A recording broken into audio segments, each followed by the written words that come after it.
Halo, kami dari kelompok 4. Di video ini kami akan menjelaskan mengenai hubungan antara teknologi dan manusia. Nah, kita harus tahu dulu apa itu artinya teknologi. Teknologi merupakan alat yang dapat digunakan untuk mempermudah aktivitas manusia.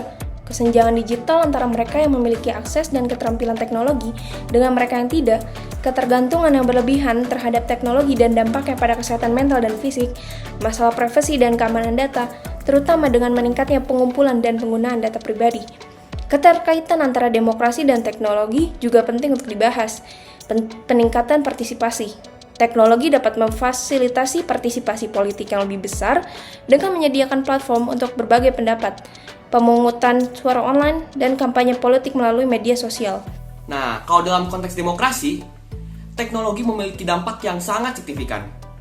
Teknologi telah memperluas informasi dan memungkinkan masyarakat untuk berperan lebih aktif dalam proses demokrasi. Melalui media sosial dan platform digital, masyarakat dapat berbagi pandangan mereka, berdiskusi, dan memobilisasi dukungan untuk isu-isu politik. Setelah ini akan ada beberapa teman-teman saya yang akan membagikan pengalaman mereka mengenai teknologi dan manusia. Mengenai hubungan teknologi dengan demokrasi, menurut pengalaman saya dapat dilihat bahwa demokrasi itu tidak memiliki cakupan yang luas lagi dalam teknologi, seperti media sosial. Hal ini dapat dilihat tentang dari mana terdapat pemakaian akun seseorang yang masih aktif dan digunakan untuk kepentingan politik, seperti contohnya mendukung calon presiden atau calon pemimpin suatu daerah. Akun tersebut digunakan tanpa sepengetahuan dari pemilik akunnya sendiri. Maka dari itu bisa dibilang itu pelanggaran demokrasi atau bahkan itu pembatasan demokrasi, karena dimana kita itu sebenarnya memiliki hak masing-masing, tetapi dengan adanya pembajakan akun tersebut, suara kita disalahgunakan. Orang-orang yang terlibat dalam permasalahan ini biasanya adalah orang-orang yang memiliki kemampuan dalam bidang teknologi, atau dalam permasalahan ini biasanya disebut dengan kata buzzer. Lalu disertai juga ada pihak lain yang adalah korban, yaitu pengguna medsos yang sedang aktif, dan juga pihak yang menyewa atau membeli jasa para buzzer. Kemudian untuk terjadinya permasalahan ini biasanya terjadi di media sosial yang biasa seperti TikTok atau Instagram yang dikenal oleh banyak netizen. Lalu, mengapa biasanya terjadi di media sosial kasus-kasus seperti ini? Itu dikarenakan media sosial adalah tempat berkumpulnya para netizen dan kemudian menjadi sarana atau tempat untuk para capres atau calon-calon pemilu yang ingin mengumpulkan para pendukungnya. Kemudian ada pertanyaan selanjutnya adalah when atau kapan? Kapan terjadinya permasalahan seperti itu? Permasalahan dalam media sosial dapat terjadi kapan saja, karena media sosial itu tidak akan pernah tidur, alias aktif 24 jam per 7. Kemudian permasalahan yang muncul akibat adanya teknologi dan media sosial adalah manipulasi data. Apa bentuk manipulasi data dan informasi yang dilakukan melalui media sosial? Yang pertama, penyebaran berita palsu atau hoax yang sengaja dibuat untuk menyesatkan atau mempengaruhi opini publik. Pemilihan dan penyajian informasi yang bias atau tidak seimbang, penggunaan manipulasi grafis atau foto-foto yang diedit untuk menciptakan narasi yang salah atau menyesatkan. Siapa yang memanipulasi data dan informasi melalui media sosial? Banyaknya adalah pengguna media sosial, baik itu individu atau kelompok, yang memiliki kepentingan tertentu juga dapat memanfaatkan media sosial untuk memanipulasi informasi. Di mana manipulasi data dan informasi melalui media sosial terjadi, yaitu dapat pada platform media sosial seperti Facebook, Twitter, Instagram, YouTube, dan platform lainnya. Konten manipulatif dapat dengan cepat menyebar di media sosial dan dapat diakses oleh pengguna di seluruh dunia. Lalu, kapan manipulasi data dan informasi melalui media sosial sering terjadi? Manipulasi data dan informasi melalui media sosial dapat terjadi kapan saja, namun manipulasi informasi sering meningkat selama periode kampanye politik, peristiwa penting, atau situasi kontroversial yang menarik perhatian publik. Mengapa media sosial digunakan untuk memanipulasi data dan informasi? Karena media sosial merupakan platform yang luas dan terhubung dengan jutaan pengguna di seluruh dunia, sehingga penyebaran informasi yang salah atau manipulatif dapat mencapai halayak yang lebih luas. Motivasi untuk memanipulasi data dan informasi melalui media sosial juga dapat bervariasi, termasuk mempengaruhi opini publik, mendapatkan keuntungan politik atau ekonomi, dan menciptakan kekacauan dan ketidakstabilan. Bagaimana media sosial mempengaruhi memanipulasi data dan informasinya? Media sosial memungkinkan penyebaran informasi secara cepat dan luas melalui fitur berbagi, komentar, dan retweet. Algoritma media sosial seringkali mempertontonkan konten yang sesuai dengan minat dan preferensi pengguna, dan pengguna media sosial dapat menjadi terbiasa dengan informasi yang mengkonfirmasi pandangan mereka sendiri dan cenderung mengabaikan atau menolak informasi yang bertentangan, memperkuat efek pembiasan konfirmasi.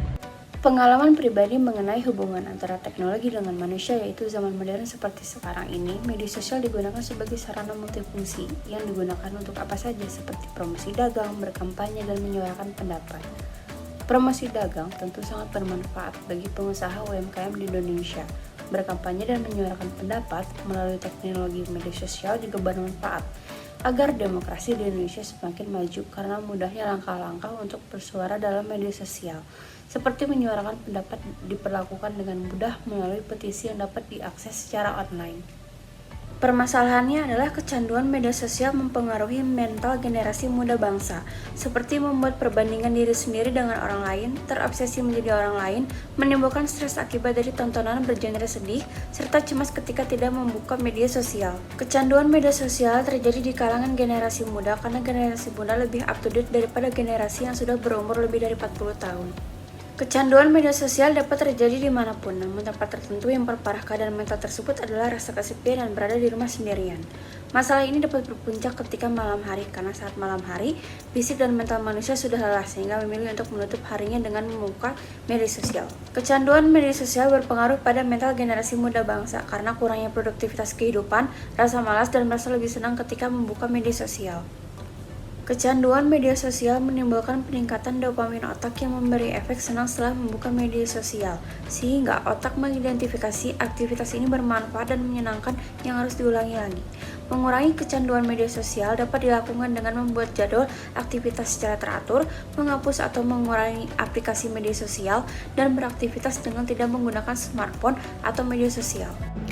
Sekarang saya akan menceritakan pengalaman pribadi saya mengenai hubungan antara manusia dan teknologi. Pada zaman dulu, manusia itu sulit untuk mendapatkan informasi. Namun dengan perkembangan zaman, manusia sekarang sudah sangat mudah untuk mendapatkan informasi melalui teknologi. Teknologi ini merupakan alat untuk manusia dalam berbagi informasi apapun seluas-luasnya. Ada berbagai macam platform yang bisa digunakan manusia untuk memberikan informasi, salah satunya adalah media sosial.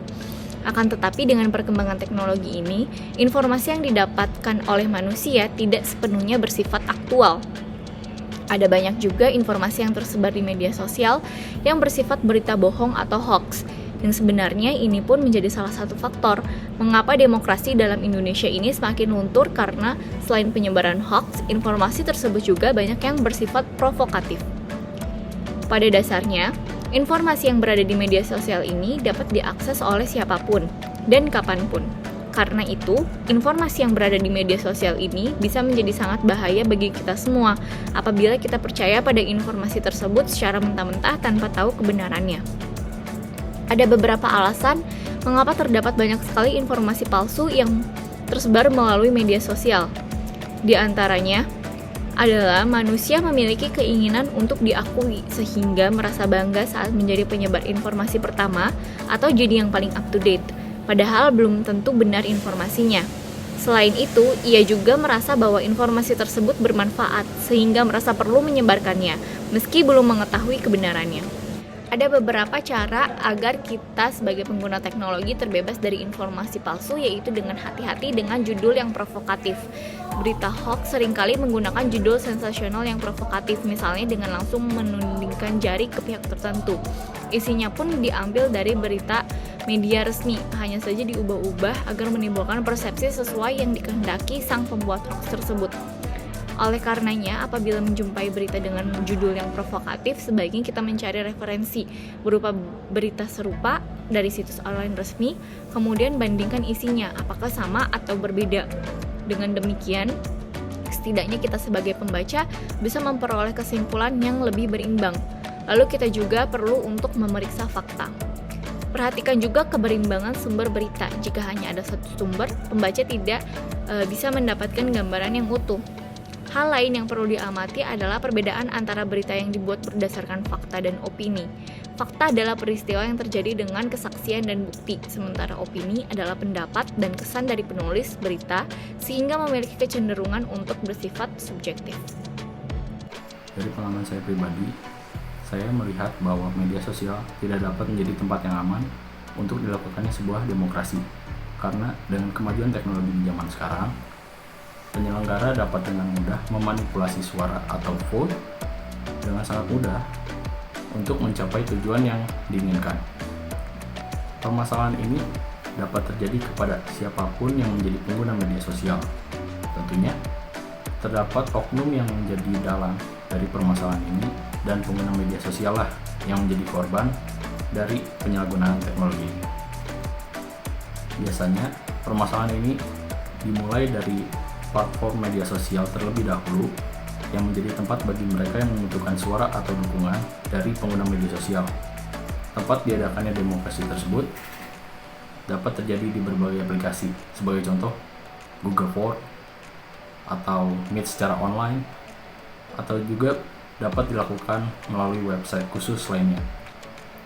Nah, masalah ini akan selalu terjadi selama media sosial masih digunakan oleh masyarakat umum, karena media sosial tidak pernah istirahat atau mati dan akan selalu berkembang terus-menerus tanpa henti.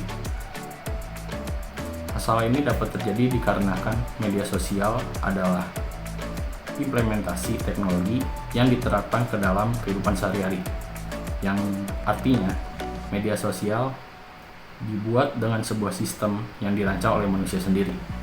Dan saya pernah mendengar sebuah istilah dalam dunia teknologi, yaitu tidak ada sistem yang aman, yang artinya bagaimanapun teknologi tersebut dibentuk, akan selalu ada celah untuk terjadi kesalahan atau kecurangan. Sebenarnya, terdapat banyak faktor yang menjadi penyebab atas masalah ini. Salah satunya adalah terdapat oknum-oknum yang terpaksa bertindak curang dikarenakan didesak oleh waktu, atau kurangnya minat dari masyarakat, atau karena kalahnya jumlah suara yang didukung oleh oknum tersebut, sehingga mereka memanipulasi suara atau menggunakan akun palsu untuk memenuhi dan mendapatkan hasil yang diinginkan dari demokrasi tersebut. Masalah ini dapat diselesaikan jika memiliki sistem keamanan yang ketat. Sebagai contoh, diperlukan data diri yang lengkap dan hanya dapat menggunakan satu akun saja. Kemudian diperlukan verifikasi wajah untuk meminimalisir adanya oknum yang menggunakan hak suara lebih dari satu. Di era digital yang semakin maju, perkembangan teknologi dan media sosial telah membawa perubahan yang besar.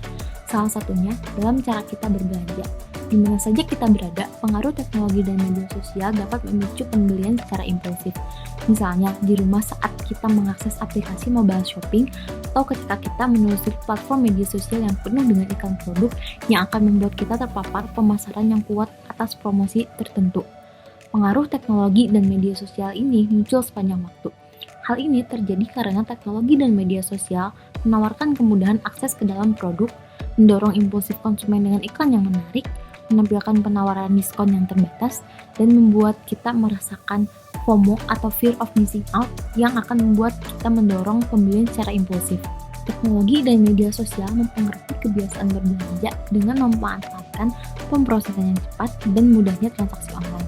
Hal ini tentunya akan memancing emosi dan mengunggah keinginan kita untuk memiliki produk tersebut yang akhirnya mendorong konsumen untuk melakukan pembelian secara impulsif tanpa ada pertimbangan yang matang. Penting sekali bagi kita untuk memahami bahwa pengaruh teknologi dan media sosial terhadap kebiasaan berbelanja kita akan membuat kita menjadi lebih boros.